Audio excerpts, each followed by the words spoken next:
You can roughly group all genealogical sources into three types: primary, secondary, and tertiary. In this video, I'm going to give a quick 5-minute overview of secondary source documents, which are detailed analyses written after the event, sometimes centuries after, but are based on explicitly cited primary source documents.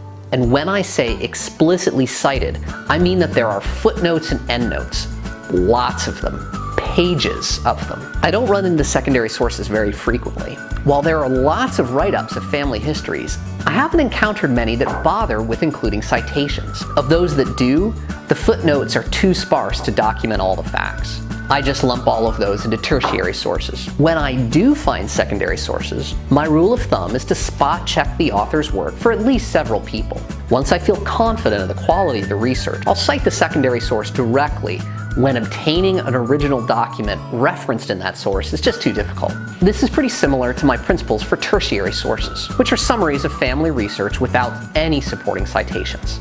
The key difference here is that while I use both secondary and tertiary sources as roadmaps, I'm willing to directly cite a secondary source once I have confidence in the quality of the research. To learn more about how I handle tertiary sources, please check out the video in the card. The threshold for me is when it's obvious that the researcher has gone above and beyond what I can accomplish from my living room. Let me give you an example.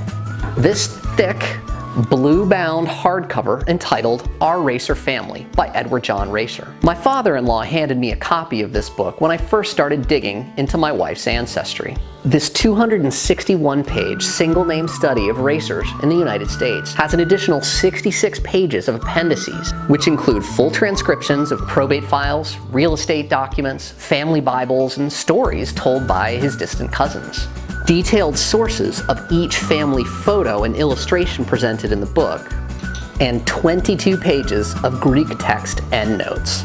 It represents Edward Racer's life work, condensing 67 years of research into a single 374-page tome. I've used this book as a roadmap to my wife's paternal tree. For every person in it, Edward not only has the standard records I can find on Ancestry.com, but a bunch of other hard-to-find resources, such as century-old letters and family Bibles. At this point, I have such high confidence in Edward's work, I'll just cite a page in the book if I can't find a primary source myself. Now, where can you find secondary sources? I'm really only aware of two repositories. One is the Daughters of the American Revolution. You can order full lineages from their site, and those include all the citations used in the application. Mind you, the older the application, the lower the standard of proof.